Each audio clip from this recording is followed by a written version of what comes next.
வணக்கம்.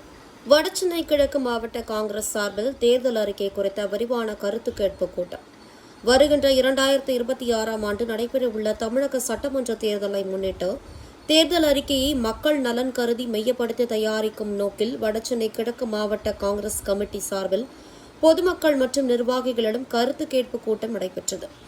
இந்த கூட்டம் ராயபுரம் எம்சி சாலையில் அமைந்துள்ள காமராஜர் பூங்காவில் நடைபெற்றது.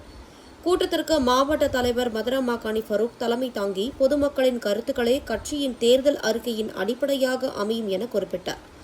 மேலும் மக்கள் எதிர்கொள்ளும் அன்றாட பிரச்சினைகள், வேலைவாய்ப்பு, குடிநீர், சாலை வசதி, கல்வி, சுகாதாரம் உள்ளிட்ட முக்கிய தேவைகள் குறித்து திறந்த மனதுடன் கருத்துக்களை பகிர்ந்து கொள்ளுமாறு கேட்டுக்கொண்டார்.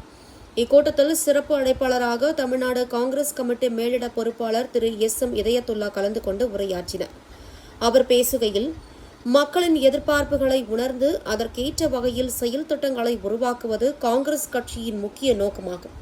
பொதுமக்களின் கருத்துக்களை நேரடியாக கேட்டு தேர்தல் அறிக்கையில் இணைப்பது ஒரு ஜனநாயக செயல்முறை என்று தெரிவித்தார்.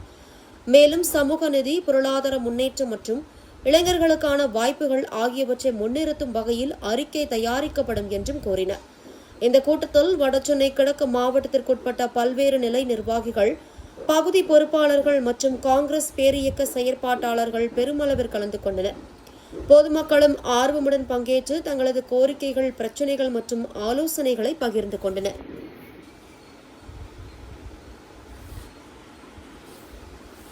ராகுல் காந்தி